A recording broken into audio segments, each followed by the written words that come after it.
लोकसभा चुनाव 2024 के परिणाम आ चुके हैं और किसी भी गठबंधन के किए दावे के मुताबिक नहीं है। ऐसे में आम आदमी पार्टी क्या सोचती है? आम आदमी पार्टी के सीनियर लीडर गोपाल राय जी हमारे साथ हैं। गोपाल जी, इन परिणामों को कैसे देखते हैं? देखिए, ये देश की जनता का जो साफ संकेत इस परिणामों से दिख रहा है कि देश में जो भारतीय जनता पार्टी का दावा था, अहंकार था कि 400 पार हम लेकर आएंगे, उस अहंकार को, भाजपा के लोगों के अहंकार को देश की जनता ने नकारा है। 400 पार तो छोड़िए, 300 पार भी नहीं हुआ। इस बार अभी 250 से पार हो, इसके लिए भाजपा जद्दोजहद कर रही है। तो देश की जनता ने दो संदेश दिया है। एक कि भारतीय जनता पार्टी की जो बेरोजगारी, महंगाई, तानाशाही की जो नीति है, जनता उसे पसंद नहीं करती है। दूसरा संकेत है कि भाजपा के अलावे जितनी पार्टियां हैं वो सब मिल करके इस देश को ऐसी सरकार दें जिसमें लोगों को रोजगार मिल सके, लोगों को महंगाई से मुक्ति मिल सके, इस तानाशाही से छुट्टी मिल सके। मुख्यमंत्री अरविंद केजरीवाल का मैंने इंटरव्यू किया था, उसमें उन्होंने मुझे लिख के दिया था, उस पर हस्ताक्षर भी किए थे और कहे थे बीजेपी 200 के नीचे और इंडिया गठबंधन 300 के पार जाएगा।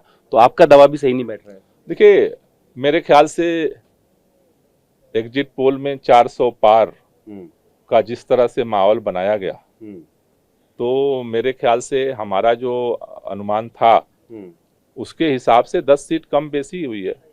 भारतीय जनता पार्टी को लोगों ने हरा दिया। भारतीय जनता पार्टी आज इस स्थिति में नहीं है कि वो अपने दम पे सरकार बना ले। जनता का जनादेश यही था और अभी भी कई सीटों पे फाइट चल रही है। मेरे ख्याल से 15-20 सीटें ऐसी हैं जहां पे क्लोज फाइट चल रही है। तो अभी शाम आते आते मेरे ख्याल से इन चीजों में और आंकड़ों में परिवर्तन दिखेगा। आम आदमी पार्टी का आकलन कैसे करेंगे? 22 पे लड़ी 3 हाथी दिख रही हैं और ये स्थिति तब है जब खुद मुख्यमंत्री हर सभा में कहते थे कि आपका वोट तय करेगा मैं जेल में जाऊं या ना जाऊं। देखो, आम आदमी पार्टी ने अब तक जितने हमने चुनाव लड़े, सबसे विपरीत परिस्थितियों में, सबसे संकट के समय में हमने ये चुनाव लड़ा। भारतीय जनता पार्टी का तो ऑपरेशन था कि आम आदमी पार्टी को हम खत्म कर देंगे चुनाव से पहले ही, और उसी मकसद से स्वास्थ्य मंत्री सत्येंद्र जैन जी को, उप मुख्यमंत्री मनीष सिसोदिया जी को और फिर हमारे मुख्यमंत्री अरविंद केजरीवाल को भी उन्होंने उठाकर जेल में डाल दिया।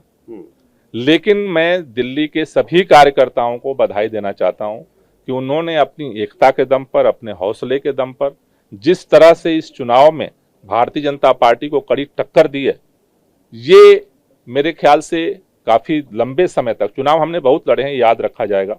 और भारतीय जनता पार्टी में जो जीत का मार्जिन है, मुझे लग रहा है कि काफी जो है वो कम होने जा रहा है। संसद के अंदर हमारी पिछली बार 1 सीट थी, इस बार अभी तक जो संकेत हैं 3 से 4 सांसद हमारे पार्लियामेंट में जा रहे हैं। राज्यसभा में हमारी आवाज मजबूत थी, लोकसभा में भी हमारी आवाज और मजबूत हो रही है।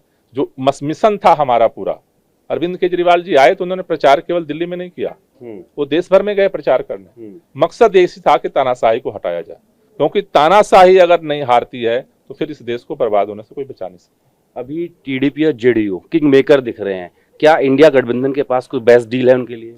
देखिए, अभी इंडिया गठबंधन के सभी जो शीर्ष लीडर हैं उनकी मीटिंग होने जा रही है और मुझे इस बात का भरोसा है कि सभी लोग मिल करके जो देश की जनता का संदेश है उस पर काम करेंगे। देश की जनता का एक ही संदेश है, बीजेपी को हटाओ और देश में एक ऐसी सरकार बनाओ जो जनता के हित में काम करे। फिलहाल बात हो पाई दोनों नेताओं से? नहीं, ये तो अभी इंडिया गठबंधन की बैठक के बाद सभी नेता तय करेंगे। बिल्कुल।